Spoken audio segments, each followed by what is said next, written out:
Willie.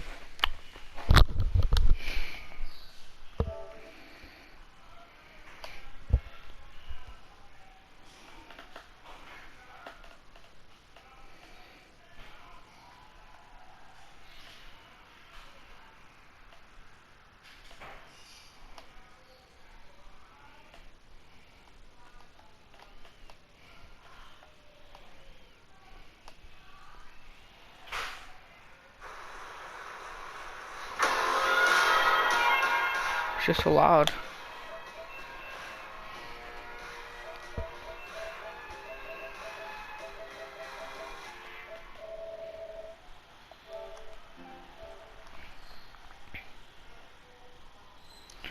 Call Levy. Who would you like to call? Levy. Levy. Calling Levi. Mercedes event is back at all bases. It's fresher, tastier, crispier, juicier, funner. Get the great deals you want on the delicious food you want during the Wowzer Savings event. Come to Food Basic. What's going on, guys? It's your average consumer, and today we're going to be FaceTime Levi. Making a FaceTime call to Levi. look at 10 awesome tips and tricks from my Mac users out there. Yo. Wanna play some Siege?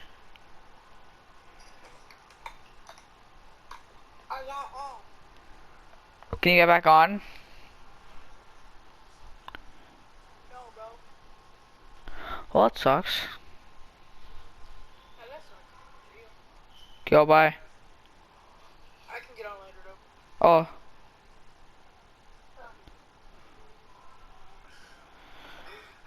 bye. In this process. So if you guys want to learn more about Vectinator, definitely check the links down below in the description. Like I said, this thing is free, and if you're interested in learning about graphic design or illustrations, you're going to absolutely want to check it out. But now on to the list. First thing we're going to talk about is being able to change your volume. Yep. Okie dokie.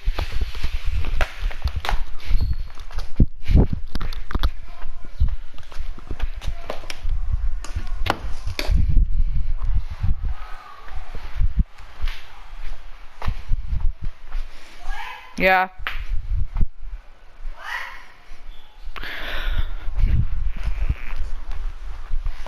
to do this is by holding down the shift and option buttons on your keyboard and hitting those volume controls. And when you do this, you'll notice that you're not going down by one notch anymore. It's actually much smaller increments. So if you want to get your volume or even your brightness to a very fine level, you'll be able to do that with this. And honestly, it's one of those things that are just like never knew existed. Now, next up is a pretty cool tip. If you don't have access to a printer nearby and you need to sign a document. Now, to do this, all you have to do is open up Preview, maybe open up a PDF that you need signed, go to Tools in the menu bar, then Annotate, and then Signature, and then you can sign with the trackpad if you like, but we know that's going to come out pretty badly. So to the right of that, you can see Camera. Now, with this camera feature, all you have to do is sign a piece of paper with the signature that you'd like, and then use the camera to scan it. And then with that scan, you can go ahead and take the text of your signature and throw it onto any PDF or document. This is a real lifesaver if you don't have access to a printer or a scanner, because it looks exactly like your signature since it is, and you can place it wherever you want on the document. Now the next one's pretty interesting. We all know Control-Alt-Delete on Windows PCs. That brings up that task manager where you can close out applications. And it feels like Mac doesn't have an option like that, but it actually does. To access that, all you have to do is hit Command, Option, and the Escape key, and boom, you're able to close out applications within this little window. And I love this because I recently discovered this thing myself, and I used to have to go through the activity monitor to close out applications. It was a hassle. This thing, a few keyboard strokes, and boom, you're just using Control-Alt-Delete on the Mac. I'm not sure how many people. Oh, I want to use that. Man, this game's boring. Isn't there any good game out there that's free? Boy, kid, get you with legal. Well, let's press some leg.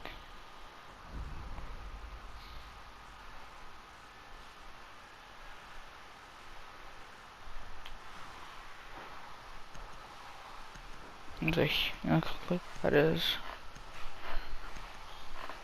Down play.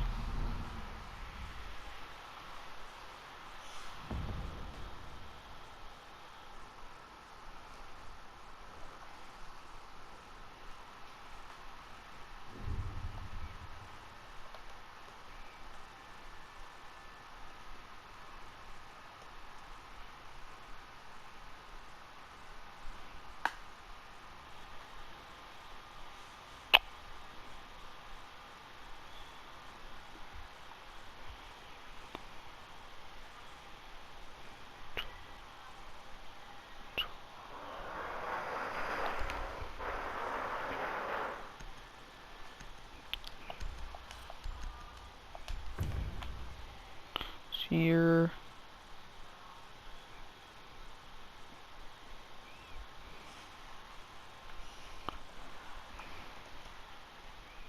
Need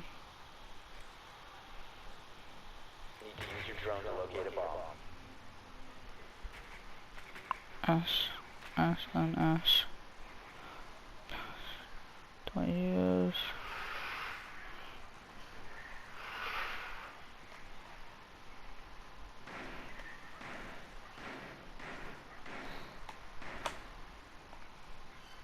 Your drone has found a bomb. Complete.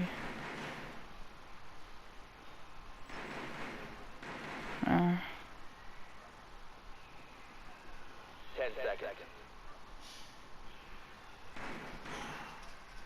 5 seconds before insertion. You found a bomb. Make your way to its location and defuse it.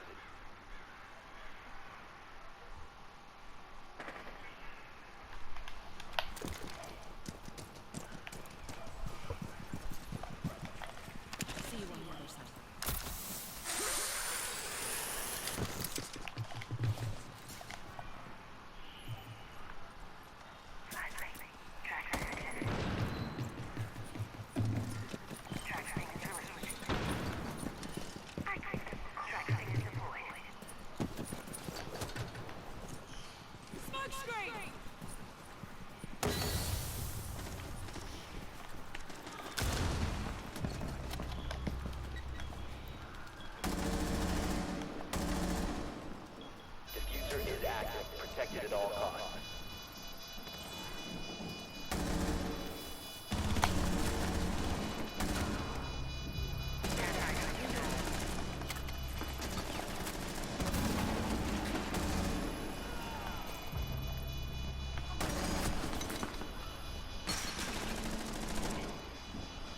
We're comped.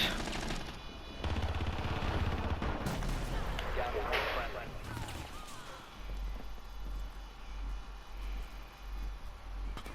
Okay. Open.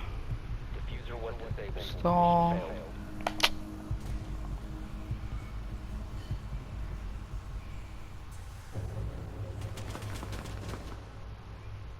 Stalling.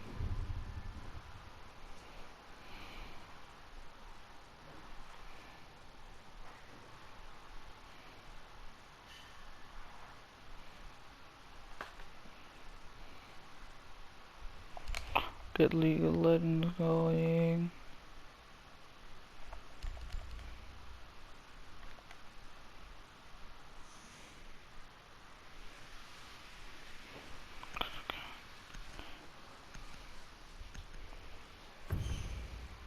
I'm putting number in this time. Into email.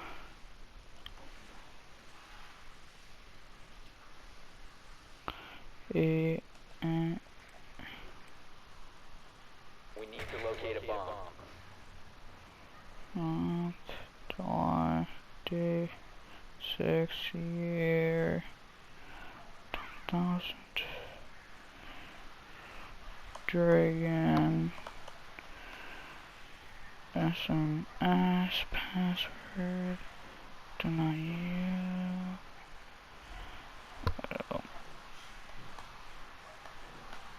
Your drone has found a bomb. Be advised your drone has located a bomb. Insertion in 10 seconds.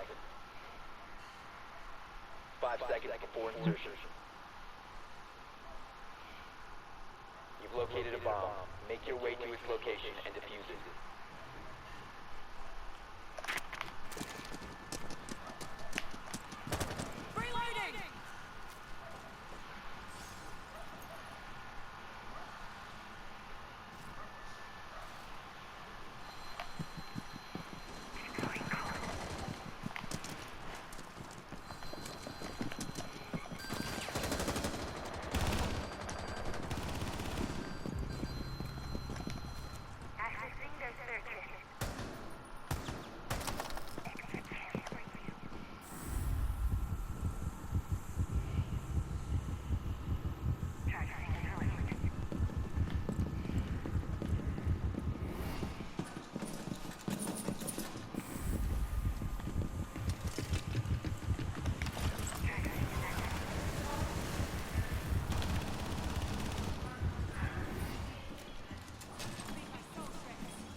The name.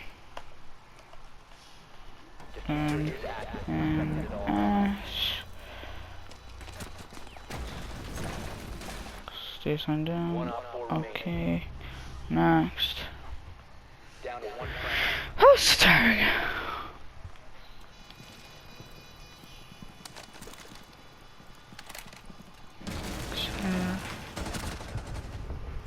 Op 4 neutralized.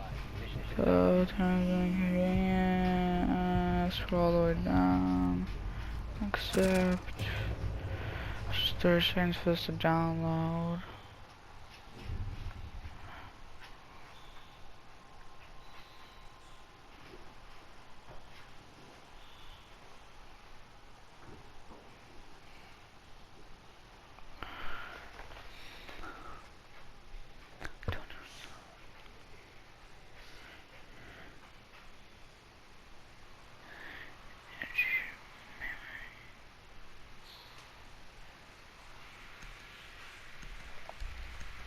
I have to random.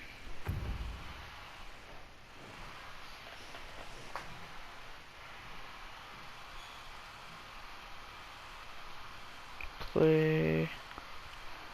Turn that off. So that's so. Use your drone to locate a bomb. Let's get to know. Yes. Let's go. Launch pad. Click circle. What? It's over here.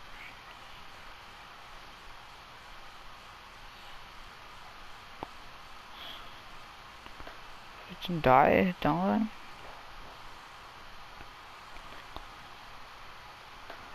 Just goes on 10 seconds. okay. Be advised your drone has located a bomb. Insertion in 5 seconds. Proceed to bomb location and defuse it.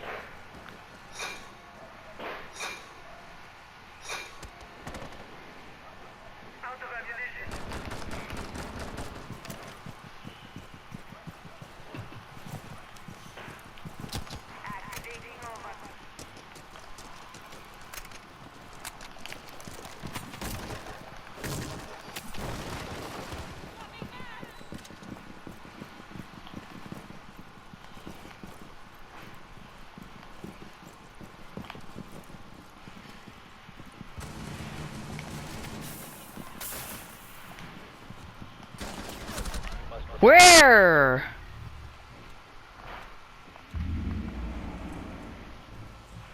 The diffuser has been secured.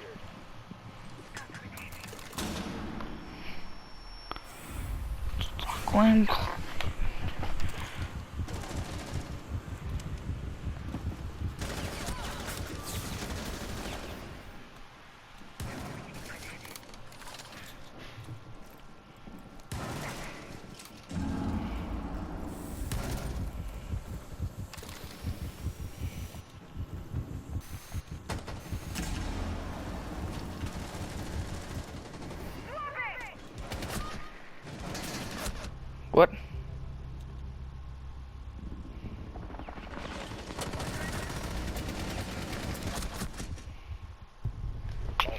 They're all doing bad now.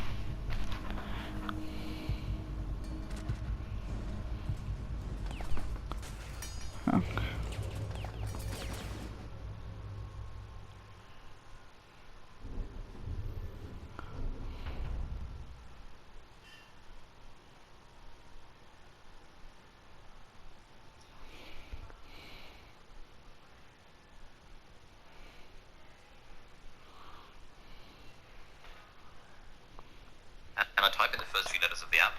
Boom. Sorted. It's just like an absolutely incredible invention. Find all of this stuff. And actually, if we look at my Alfred stats, which again I'm opening through Alfred usage, this is in the last 28 days. Since 21st August 2018, which was when I got this MacBook, Alfred has been used 20,830 times, on average 33.5 times a day. And like, you know, whenever this was, about 2 weeks ago, I was on my computer a lot that day. I used Alfred 201 times.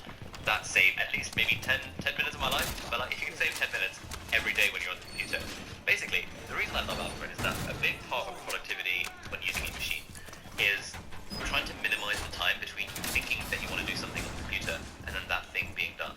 So if I think I want to Google something, I want to be able to Google it as quickly as possible. If I think I want to open a file or send an email, all that stuff needs to happen as efficiently as possible, otherwise I'm just wasting time.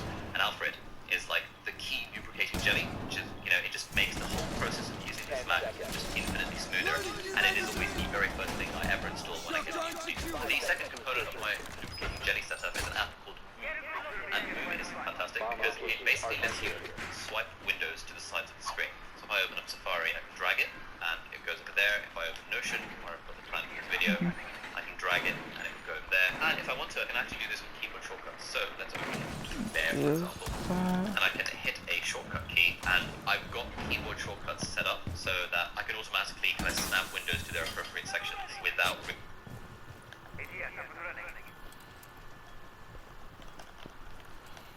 really having to click anything. And this is particularly handy when I'm on my 49-inch ultra-wide monitor, because I've got different sort of shortcut setups to have like a triple window setup, to have a quadruple window setup, to have like a 6-window setup.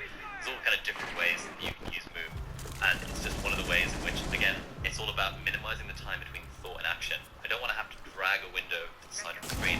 I want to just be able to do a bang keyboard shortcut, and it just appears, and I can get on with doing the thing that I want to be doing. Alright, so the next category is the note-taking toolbox, and we've got 7 apps in this category. Now, people always ask me, in YouTube comments and Instagram DMs and on the streets, Ali, why do you use so many note-taking apps? What the hell is wrong with you? Surely you're making more work for yourself by having all these note-taking apps. Shouldn't you just be focusing on taking notes rather than all this sort of stuff? But the way I think about this is that these apps are all just a toolbox. Apps are not useful in their own regard. They're useful because they're tools that let us accomplish something greater than that. So when it comes to using a computer, using my Mac, I consider myself a professional carpenter. And if you saw a professional carpenter with their toolbox, you would think, oh mate, why do you have 18 different screwdrivers? Don't you just need one screwdriver? And the carpenter would be like, bro, I'm a professional carpenter. Each screwdriver, yeah, fine, they're all screwdrivers, but they all serve a slightly different purpose. And for me, the reason I have 5 kind of active note-taking apps that I use is because they all do serve a different kind of purpose. We have different apps for everything. Like, why are we looking for this one ultimate holy grail note-taking app that does absolutely everything? It's all about embracing the toolbox. And so that's why I have so many note-taking apps. So the first one I want to talk about is Notion. Be advised, Op 4 has located a bomb. Op 4, last operator standing.